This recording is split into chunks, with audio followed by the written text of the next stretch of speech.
Здравейте, приятели! С завръщането на ATP Тура в ефира на Max Sport 1 се завръща и Breakpoint. С нови идеи, с нови хора, с нови емоции. Сигурен съм, че в следващите месеци ще успеем да ви представим достатъчно интересно съдържание, за да бъдем отново заедно всяка седмица. Вижте кои са новите хора в екипа ни.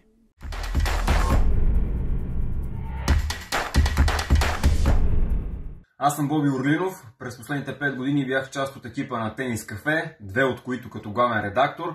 Сега обаче ще търся точката за пробив. Здравейте, аз съм Себастиан Чанов. Както виждате, не играя добре в тенис, но в Breakpoint ще ви запозная ексклузивно с едни от най-известните имена в световния тенис.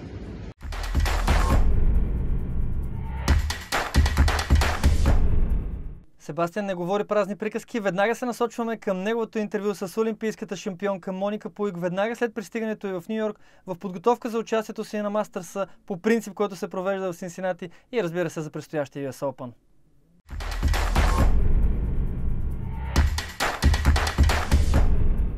How are you and where do we find you at this very moment? I am here in the bubble, what we call the bubble in New York, patiently waiting for my COVID result to come back negative so I can go and practice.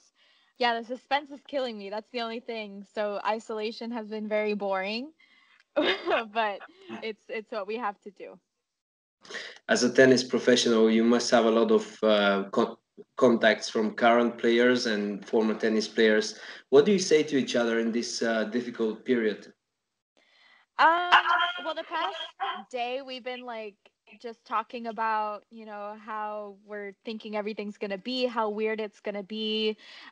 This morning, I think we were talking about how much coffee we needed in order to wake up in the morning, because a lot of us are just waiting. So we took, time to sleep in and just rest and stuff. So I think a lot of people, for example, Amanda Nisimova, we were talking how, we're probably going to need 2 gallons of coffee to wake up today.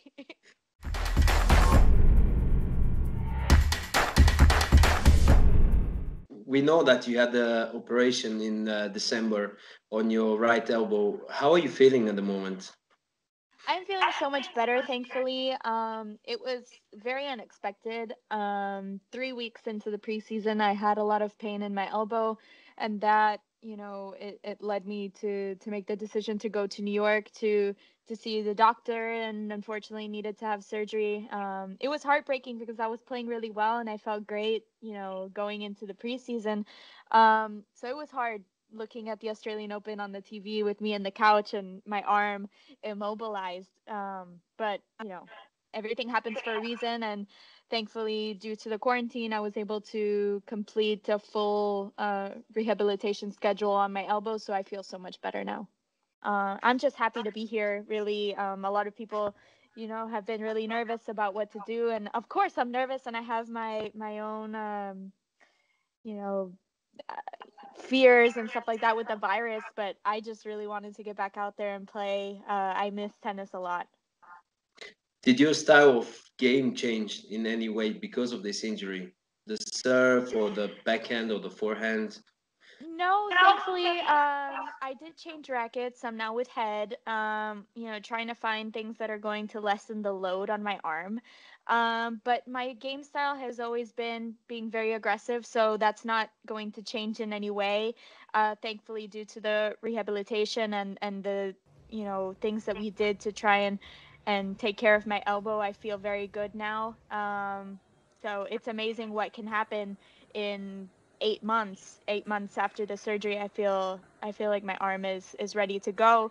Obviously, there's still a little bit of things that we need to do to get my arm back to where it was, but right now I think I'm at a 95%. So it's very encouraging. You mentioned rackets. How many rackets have you broken in your career? I think maybe a total of 5. I'm not the type to break my rackets, really, and if I've broken any in a match, it's probably just from hitting it against the ground when you're trying to get a shot and push back to go to the other side. I take care of my equipment very well, very, very well, and I respect, obviously, the company who gives us the rackets. because we know it's a big deal, and obviously image is huge in tennis. So, you know, you always want to portray the correct image, and a lot of little kids watching us play. So if we're good role models, hopefully they'll grow up to, you know, be very composed and behave well on the court.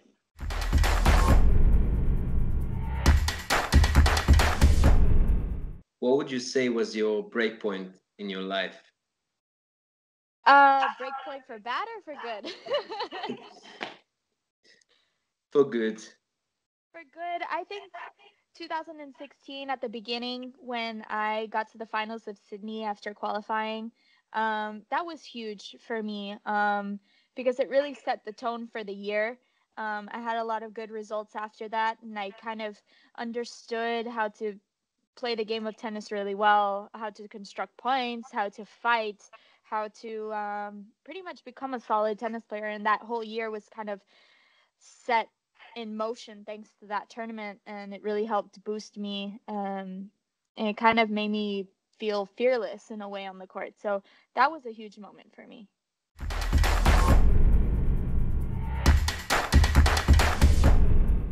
How heavy was it for you to be named as the first Puerto Rican winning a gold medal? It was incredible because it's something that is going to be in the history books forever. And being the first one, the first female, you know, now with the whole movement of female empowerment and you know, women starting to become a force in the world, it was huge that a woman was able to win that first gold medal for her country. And for Puerto Rico, it was just great. They really love sports, and sports is something that helps lift the morale of everybody. So it was huge. What did you learn about yourself after winning this gold medal? I learned a lot about myself, actually. I learned, you know, how vulnerable you can be after winning something that big. You know, not knowing how to manage everything because it was so unexpected. But I also learned that how strong I had to be in order to deal with everything. You know, 4 years later, I have matured so much since that moment, and dealing with a whole bunch of situations that came after that. I learned that I had a lot of inner strength in order to stay here, to stay willing to keep trying and moving forward and not getting discouraged after so many, you know, hardships. I've had a couple of tough years, but I still believe in my dream, and that's why I'm still here. So one has to find their inner strength, and I think I did. What's your dream? My dream is to win Grand Slams now. I mean, I have the Olympic medal. I would obviously love more, but I really want to win a slam. I want to win more WTA events. It's really important for me. You know, I don't really put a ranking goal too often because, like, if you win tournaments and you win matches, the ranking comes by itself. But that feeling of lifting a trophy or getting to the finals of an event or just playing really good, solid tennis and winning a lot of matches, it always feels very good.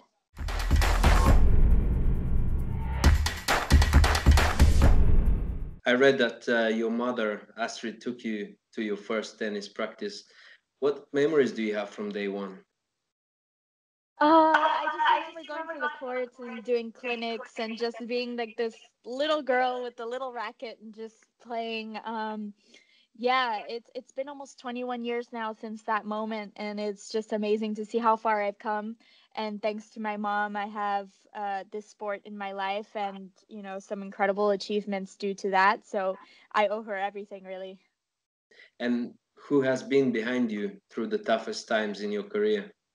Who are the Well, people? obviously, yeah, my parents, both my parents, my brother, I have an older brother, my grandparents on my mom's side have been very supportive. You know, it hasn't always been the easiest. I've been away from home a lot, missing my parents, missing my family, my two dogs. But I know that their love is unconditional and they support me no matter what, especially also my team, my coaches, my fitness coach, everybody believes in me and has really stuck with me during those really difficult moments and still believe in me today. So I owe them a lot, and hopefully together we can reach new amazing things. And my final two questions are, if tomorrow they make a statue of you in Puerto Rico, what would you like to have written under your name? I think I would love to have what people were chanting during the Olympics, which is "Si se puede," which is "Yes, you can." Um, because that was something amazing at the end of the match, like at 5-1. All you heard was the people saying "Si se puede" in the stands, and that was something that gave me goosebumps and probably made me a little nervous trying to close out the match. But it was something that I would love. And finally, if Monica Puig weren't a tennis player, where would you have been today? I honestly don't know. I mean, I love sports and I love gymnastics, for example. I love to watch diving in the Olympics, so maybe that would have been something. I love equestrian, I love horses. Um, or maybe, I mean, I do love to write, so maybe something in journalism. So I don't know, or work in TV. I don't know. The possibilities are endless. But I really do love being a tennis player, and I really can't imagine my life without it.